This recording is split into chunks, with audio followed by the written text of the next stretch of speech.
இன்றைக்கி என்ன வீடியோன்னு பார்த்தீங்கன்னா, மாடி தோட்டத்துலேருந்து ஒரு சின்ன அப்டேட்ன்றதை விட கொஞ்சம் நிறைய செடிகளை கட் பண்ணி எடுக்க போகிறோம். இது பார்த்திங்கன்னா நம்ம ஸ்டார்டிங்கில் ஃபஸ்ட்டு வச்ச ட்ராகன் ஃப்ரூட் செடி கட்டி விட்டுருந்தது கீழே விழுந்துருச்சு, காய்க்கவே இல்லை அப்படின்னு சொல்லியிருந்தேன். ஸோ அதை ஃபுல்லாமே கட் பண்ணி எடுத்துகிட்டு இப்போ அது எல்லாத்தையுமே சின்னதாக கட் பண்ணி பதிய வைக்க போகிறோம். அதை தவிர பார்த்திங்கன்னா கனகாமரத்தோட விதை பிரம்ம கமலம் அப்படின்னு சொல்லிட்டு இப்போ ஓரளவுக்கு மாடி தோட்டத்தில் பாதியே காலி பண்ண போகிறோம். இதோ என்னோடய அழகாக வளர்ந்துருக்க இந்த மாமரம், இதையும் எடுக்க போகிறோம். எடுத்து எங்கே கொண்டு போகிறோன்னா எல்லாமே தூத்துக்குடிக்கு போக போகுது. மாமரம் இது 4 வருஷம் ஆச்சு. 4 வருஷத்தில் ரொம்ப பெருசாக வளர வேண்டியது கீழே ஒரு சின்ன தொட்டியில் வச்சுருக்கோம். அப்படின்றதுனால இந்த அளவுக்கு தான் வளருது.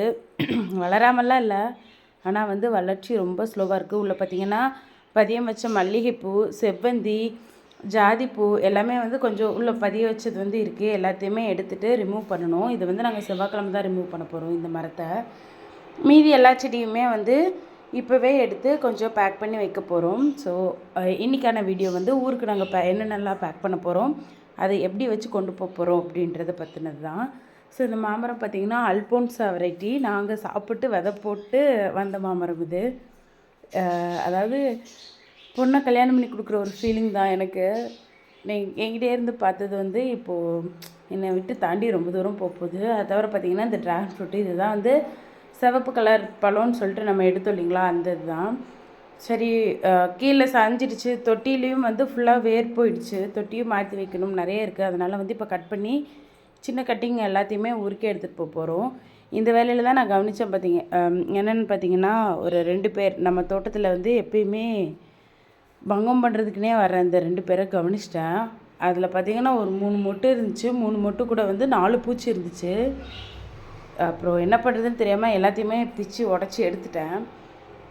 ரொம்ப நாள் கழித்து இன்றைக்கி தான் செடியை கட் பண்ணியும் விட்டுருக்கேன். எல்லாத்தையுமே கட் பண்ணி விட்டு கொஞ்சம் தண்ணி ஊற்றினேன்.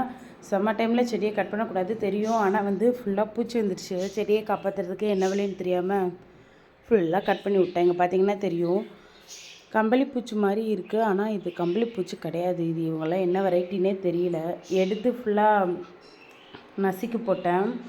இது அந்த ஜெடிகா வெரைட்டி ரோஸ், டபுள் கலரில் ரெட் அண்ட் ஒயிட் கலரில் பூக்கும் இல்லைங்களா, அந்த வெரைட்டியான ரோஸ். இங்கே பாருங்கள், ஒரு மொட்டில் எவ்வளோ பூச்சி. இப்படிலாம் வந்தால் எப்படி ரோஸ் செடி வளர்க்குறது. நான் ஃபஸ்ட்டே ஊருக்கு கொண்டு போகிறதுக்காக 5 ரோஸ் செடி ரெடி பண்ணி வச்சுட்டேன். இப்போ புதுசாக 6வது ஒன்று. அதை தவிர பார்த்திங்கன்னா ரூட்டடான 2 பிரம்ம கமலம் செடி, அதேமாதிரி ரூட்டட் வேர் பிடிச்ச 2 ட்ராகன் ஃப்ரூட் செடி, ஒரு பெரிய கொய்யா மரம். இதோ அதை தவிர வேர் பிடிக்காத ட்ராகன் ஃப்ரூட்ஸோட கட்டிங். இது தவிர கீழே தரையில் இன்னும் ஒரு 3 கொய்யா மரம் வளர்ந்துட்டுருக்கு சின்னதாக. ஸோ அது எல்லாத்தையுமே பிடுங்க போகிறோம். அது தவிர பார்த்திங்கன்னா 3 கருப்பு துளசி, இதுவும் எடுத்துக்கிறோம். ஊரில் பச்சை துளசி இருந்துச்சு, கருப்பு துளசி இல்லை, அதனால் எடுத்திருக்கேன். அது தவிர 2 பெரிய ஸ்டெம்பில் மின்ட்டு துளசியோடதை எடுத்திருக்கேன். ஸோ இது எல்லாமே எடுத்து கொஞ்சம் கொஞ்சமாக பேக் பண்ணி வச்சாச்சு ஒரு வழியாக. இன்னும் அந்த மாமரம் எடுக்கணும். அது தவிர பார்த்திங்கன்னா ஸ்டார் ஃப்ரூட் செடியும் இருக்குது. ஸோ அதுவும் எடுக்கணும். ஸ்டார் ஃப்ரூட் செடி பார்த்திங்கன்னா ஒட்டு செடி தான் வாங்கிட்டு வந்திருந்தோம். ஆனால் அந்த ஒட்டு கட்டின பார்ட் காஞ்சி விழுந்துடுச்சு. அதோட ஒரிஜினல் மரத்துலேருந்து செடி வளர்ந்துச்சு. நாங்கள் நர்சரி போயிருந்தப்போ கேட்டிருந்தோம், இந்த மாதிரி ஒட்டு கட்டினது விழுந்துடுச்சு அப்படின்னப்போ அவங்க இதுவும் பெரிய மரமாக வளரும், நல்லா வளர்ந்தக்கப்புறம் காய் கொடுக்கும் அப்படின்னு சொன்னாங்க. ஸோ ஒட்டு செடியாக இருந்தால் இதை பாட் போதும். ஆனால் பெரிய செடியாக வளர்கிறதுக்கு இது பத்தாது. அதனால் கொண்டு போய் தரையிலே வைக்க போகிறோம். இவங்கெல்லாம் ரொம்ப பெரிய மரமாக வளர்கிறதுக்கு அப்போ தான் யூஸ் ஆகும். நம்ம வீட்டில் இடம் பத்தாது. ஸோ எல்லாமே எடுத்து பேக் பண்ணி டிப்பருக்குள்ளே எடுத்து வச்சிட்டோம். எல்லாத்துக்குமே தண்ணி ஊற்றுறோம். எல்லாத்தையுமே பார்த்திங்கன்னா மண் கொஞ்சமாக தேங்காய் நார் நிறைய போட்டிருக்கோம். தண்ணி அப்போ தான் கொஞ்சம் தாங்கி இருக்கும் ஊருக்கு போகிற வரைக்குமே. மேக்ஸிமம் டிரான்ஸ்போர்ட் பண்ணுறவங்க இப்படி தான் பண்ணுவாங்க. ஏன்னா தேங்காய் நாரில் தான் தண்ணி கொஞ்சம் சேமித்து வச்சுருக்கோம், சீக்கிரமாக செடியெல்லாம் காயாது அப்படின்றதுக்காக. இதில் எனக்கு இந்த துளசி மின்ட்டு துளசி மேலெலாம் பெரிய அளவில் நம்பிக்கை இல்லை. போகிற அன்றைக்கும் 2 செடி எல்லாத்தையுமே எடுத்துகிட்டு போகணும்.